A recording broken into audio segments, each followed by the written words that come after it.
Raw thoughts. Am I the only one who thinks Alexa Bliss was right about Nia Jax all along? Judging by Jax's actions on Raw this week, I think she really is the bully Bliss accused her of being.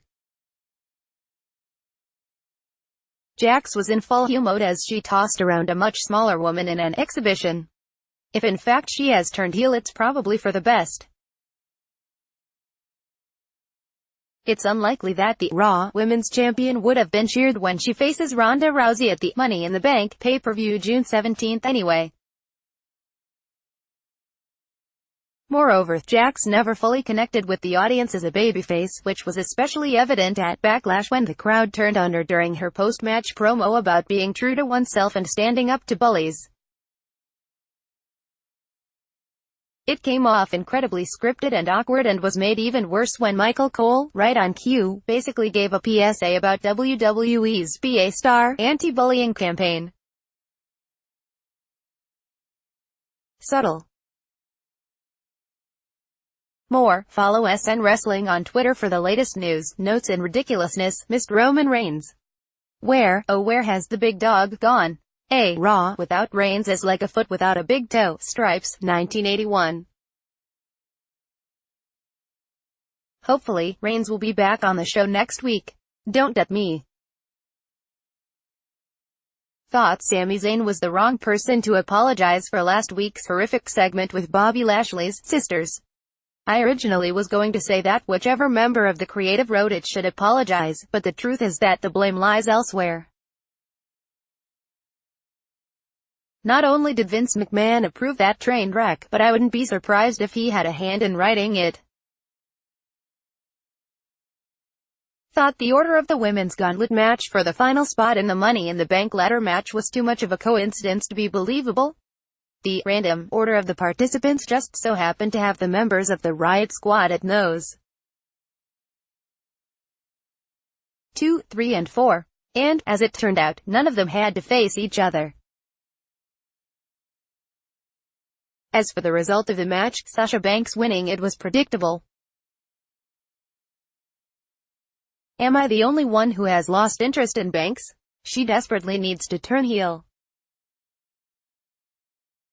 Lolled when Jonathan Coachman said that the Raw Tag Team division is as deep as it's ever been. After champions Matt Hardy and Bray Wyatt and the newly formed combination of Drew McIntyre and Dolph Ziggler, there's a pretty big drop-off. The B-Team, The Ascension, Breezango, Titus Worldwide, Heath Slater and Rhino. I rest my case. More, The Ascension lands on this very unfortunate list, is tired of all the pointing. First it was everyone pointing at the WrestleMania sign, and now it's the Money in the Bank briefcases. We get it, everyone who's in the MITB ladder match wants to win it. SmackDown Live thoughts. Am I the only one who was disappointed that the advertised Daniel Bryan vs Samoa Joe match didn't happen? Instead of the much-anticipated first one-on-one match between the two former Raw World Champions in WWE, we got a triple threat match with Big Cass being added. When I worked on the WWE creative team, Vince McMahon's philosophy on not delivering advertised matches was that it's okay as long as what is delivered is better than what was originally booked. I'm just not sure Big Cass' presence in the match made it better. That's not really a knock on Big Cass, it's just that Bryan vs Joe for the first time in WWE is special. Perhaps the fact that it is special is why it should be saved for a pay-per-view. I get that, but then why promise it for TV in the first place? Think Samoa Joe has become one of the best talkers in the business? I always thought Samoa Joe's promos were okay, but his work in WWE, especially as of late, has been superb. He's very believable, and even when his scripted material isn't the greatest, he makes it work. Case in point, Joe's promo this week that referenced the Bible and Gabriel seeking salvation could have come off as corny and out of character for him, but his delivery was so good that it didn't matter. Thinks the portrayal of Mandy Rose is setting back the women's evolution in WWE? Corey Graves drooling over her on commentary all the time is bad enough, but this week Tom Phillips referred to her as the stunning Mandy Rose.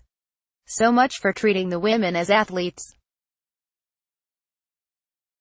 The only thing missing is Jerry Lawler yelling, "Puppies," enjoyed the dance-off between Lana and Naomi.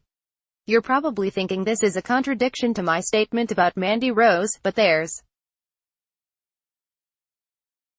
nothing wrong with a little sports entertainment fun on occasion, and since dancing is a part of the Lana and Naomi's acts, the dance-off wasn't totally out of left field.